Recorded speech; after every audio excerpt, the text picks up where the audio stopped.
Assalamualaikum warahmatullahi wabarakatuh. Perkenalkan, nama saya Abi Rohim. Halo, perkenalkan nama saya Dina Resta Fauji. Halo guys, perkenalkan nama saya Lydia Sintana Pitupulu. Perkenalkan, nama saya Muhammad Iqbal Hidayatullah. Perkenalkan, saya Resti Yuliana.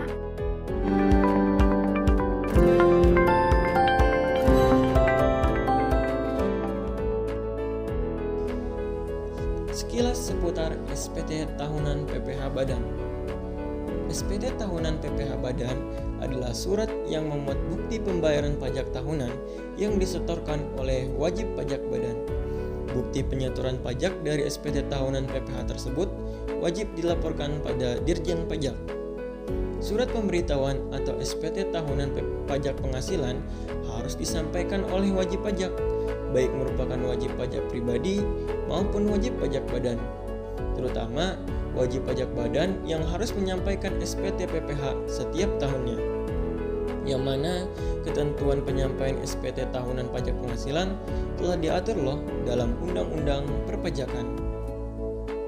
Nah, wajib pajak badan tidak hanya memiliki kewajiban dalam membayarkan dan menyetorkan pajak usahanya saja loh. Akan tetapi, kita sebagai wajib pajak, tentu kita juga berkewajiban untuk melaporkan pajak melalui surat pemberitahuan atau yang disebut dengan SPT. Dalam melaporkan SPT, tentu wajib pajak badan perlu mengetahui dokumen ataupun berkas apa saja yang harus disiapkan sebagai persyaratan laporan SPT tahunan PPh badan. Nah, simak penjelasan berikut mengenai dokumen atau berkas apa saja yang harus kita siapkan sebagai persyaratan laporan SPT tahunan PPh badan yang akan disampaikan oleh Dinar. Kepada Dinar dipersilakan.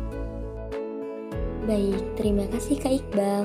Nah, dokumen apa saja sih yang perlu disiapkan sebelum melakukan lapor pajak tahunan PPh badan? Yang pertama, itu ada formulir SPT tahunan badan 1771. Yang kedua, SP masa PPh pasal 21 periode pajak Januari sampai dengan Desember. Yang ketiga, bukti pemotongan PPh pasal 23 periode pajak Januari sampai dengan Desember.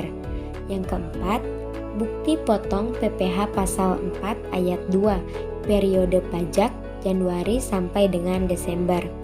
Untuk wajib pajak badan yang mau melapor kewajiban pajak PPh final 0,5%, lampirkan bukti pembayaran PPh pasal 4 ayat 2 masa pajak Januari sampai dengan Desember. Yang kelima, SPT masa PPN, termasuk semua faktur pajak yang masuk dan faktur pajak keluar periode Januari sampai Desember. 6. Bukti potong PPh pasal 22 dan surat setoran pajak atau SSP PPh pasal 25 impor periode pajak Januari sampai dengan Desember. Yang ketujuh, bukti pembayaran untuk surat tagihan pajak atau STP PPh pasal 25 periode pajak Januari sampai dengan Desember. Yang kedelapan, bukti pembayaran PPh pasal 25 periode pajak Januari sampai Desember. Dan yang terakhir, laporan keuangan, neraca dan rugi laba, termasuk laporan hasil audit akuntan publik. Assalamualaikum warahmatullahi wabarakatuh. Selanjutnya, selain dokumen di atas, Anda juga harus melengkapi data-data pendukung seperti 1. Rekening koran atau tabungan perusahaan. Yang kedua, akta pendirian perusahaan atau badan atau akta perubahannya. Yang ketiga, SPT badan yang memuat informasi biaya promosi, biaya hiburan, daftar penyusutan, perhitungan kompensasi kerugian, dan lainnya. Yang keempat, bukti penerimaan dan pengeluaran mulai dari kwitansi, nota, bon, dan lainnya. Yang kelima, buku besar pendukung laporan keuangan. Yang keenam, buku besar pembantu pendukung laporan keuangan. Yang ketujuh, daftar nominatif pengeluaran biaya promosi. Yang kedelapan, daftar nominatif biaya entertain dan sejenis. Yang kesembilan, ikhtisar dokumen induk dan dokumen lokal. Yang ke-9, perhitungan besar pembandingan antara uang dan modal. Dan yang terakhir, laporan utang swasta luar negeri. Selanjutnya itu dalam hal badan yang termasuk dalam wajib pajak badan seperti yang pertama, perseroan terbatas atau PT. Yang kedua, persekutuan komanditer atau CV. Yang ketiga, perseroan lain. Yang keempat, BUMN atau BUMD dengan nama dan bentuk apapun. Yang kelima, bentuk usaha tetap atau BUT. Yang terakhir dan lain sebagainya memiliki kewajiban menyampaikan SPT tahunan badan.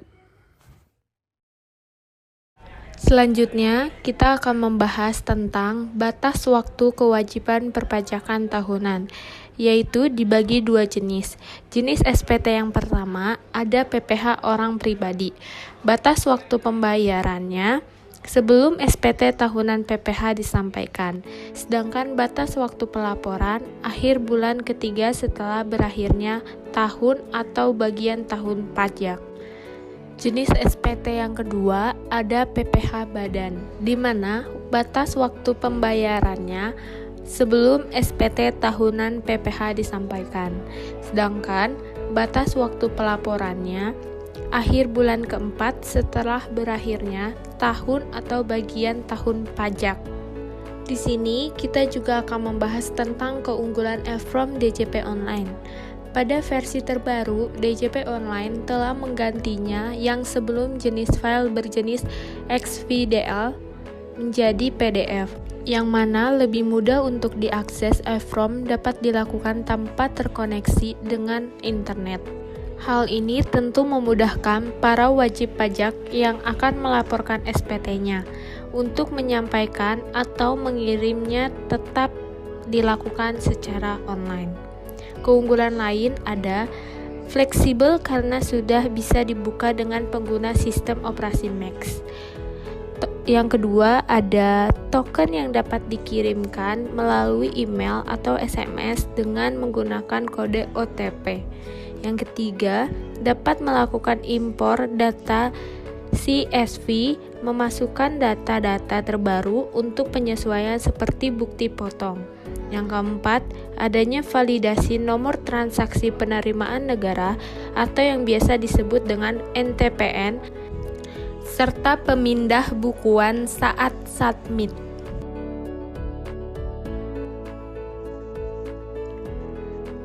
Cara mengisi SPT tahunan dengan e-form. Yang pertama, kita perlu mengunjungi website DJP Online di www.pajak.go.id. Kemudian, login pada menu yang terletak di pojok kanan atas. Maka, Anda akan dialihkan ke djponline.pajak.go.id. Kita perlu mengisikan NPWP dan kata sandi, lalu klik login. Jika sudah berhasil login, klik menu lapor. Di bagian paling atas akan muncul e-form pajak versi baru dan versi lama. Klik salah satu. Setelah itu, muncul perintah untuk mengunduh formulir dan pilih salah satu jenis formulir. Jika sudah, kita hanya perlu mengisi formulir SPT tersebut secara offline. Setelah diisi lengkap, selanjutnya formulir dilaporkan secara online dengan membuka situs yang sama. Kemudian, login. Masukkan kode verifikasi yang dikirim melalui email, kemudian klik tombol submit. Apabila Anda berhasil, maka Anda akan menerima bukti penerimaan elektronik melalui email Anda.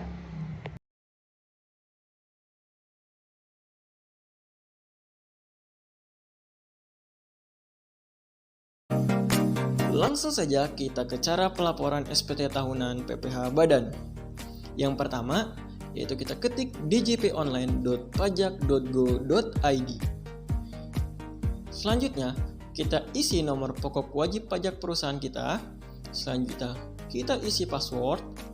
Dan kemudian, isi kode keamanan sesuai yang tertera. Kemudian, klik login. Kita akan diarahkan ke dashboard pelayanan digital perpajakan. Kemudian, klik lapor. Lanjut, kita klik e-form. Di situ terdapat tampilan berbagai laporan SPT tahunan yang telah dilaporkan. Dan kebetulan perusahaan ini sudah melaporkan SPT tahunan untuk 2021. Jadi video ini sebagai contoh ya teman-teman. Selanjutnya, klik buat SPT. Di situ kita pilih tahun pajak yaitu 2021.